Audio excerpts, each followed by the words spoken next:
Speaking of guys who are not necessarily great, though, Chase Daniels, when talking about Justin Fields in his Steeler debut, not good.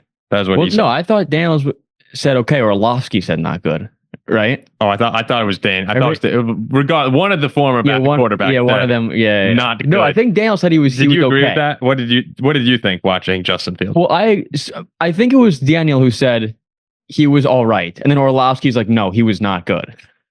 I lean more towards Chase Daniel. I thought Fields was okay.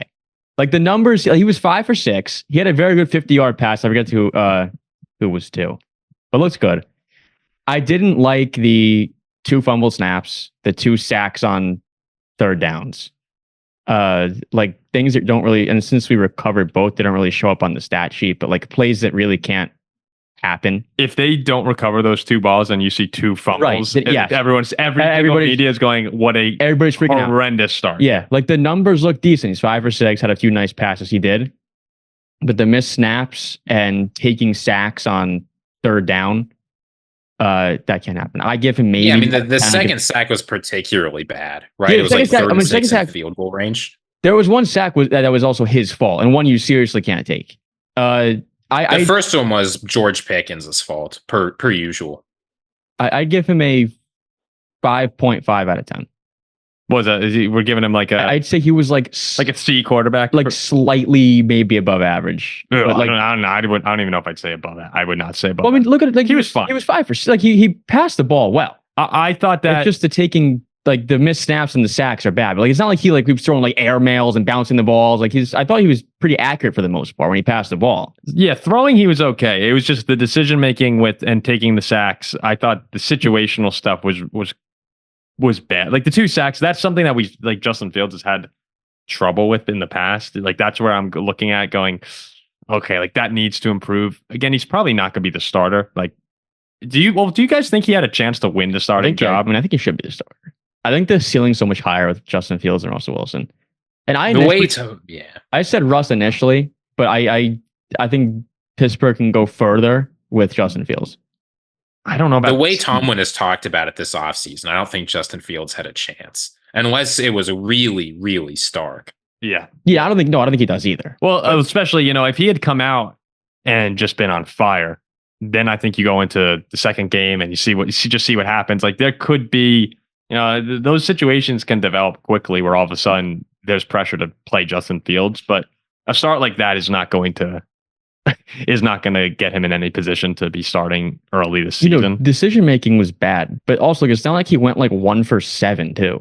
I think no. He wasn't horrible. Like it was just it's not like he had a terrible start. Go ahead, Ziggy. But with Justin Fields, what you need to see is that he's improving and not having the same problems that plague him. And ask any Bears fan who watched Justin Fields' career with the Bears what his biggest problem was. Situational awareness is high up on that list.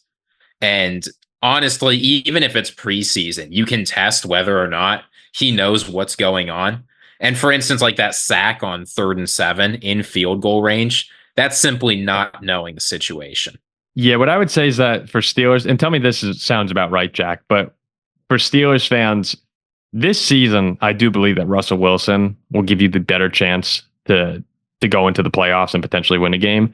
But in the future, you're hopeful that Justin Fields is the guy that you look at and say, okay, if we can unlock it, then there's a chance. That's what I was getting at. Like that's kind of what I meant is for this one season. You want it to be Fields. Yeah, this like going forward, I want it to be Justin Fields. Like if I had a quarterback for the future, that's a no-brainer. This year, I guess for one season to max out ceiling. Stink though. Yeah, but then if he stinks, you bring Justin Fields. Yeah, though that's the beauty of what you guys did with the deals that those guys are on. There's really no consequence. I think Fields is just better than Russ though. I think Fields is better than Russ. Well, when you get the Commanders, Justin Fields from last season, I mean that guy's the dream. If you get him, that's the $50 million quarterback. I mean, 16 games like that, I think we're AFC favorite. You're in the Super Bowl. So the Steelers. I'm still waiting for Ayuk. Kind of disappointing. Yeah, right. He makes us a contender in the AFC. A little disappointing for the Steelers in that preseason game. CJ Stroud was 2 for 4 for 41 yards and a touchdown. Not too much to talk about there. The last thing that we'll hit on in today's episode. I just want to say, Jack, did you see the Jordan Love touchdown pass? No, I didn't. 65-yarder to Dante Wicks. It was pretty Paul, cool. do we have to talk about this? We Wicks already did this in the my preview. breakout Packer. Well, I was just curious if Jack had seen it because I was at Jack's house when this happened, and you remember we're getting the updates on. I'm getting updates on my phone, and it's like JJ McCarthy throws an interception on his first drive. I'm like, oh, geez, this is horrendous. And almost immediately after, I see again updates like Packers strike fast. Jordan Love's 65-yard touchdown on third play of the game, and it's just going, oh, this is not good. That was the day you were at my house. I was like 10 flip cup games deep at that point. Well, I looked at you and I went, this is unbelievable. You see this? I'll go back and watch the pass. Yeah. So if you want to check out our Packer reaction, that is out on YouTube right now. Actually, it's doing really well. We talked about Jordan Love's brief performance and a couple standout Packer players on the defensive side of the ball. And the running back situation in Green Bay is pretty interesting behind Josh Jacobs, who Ziggy is Ziggy. Not too high on.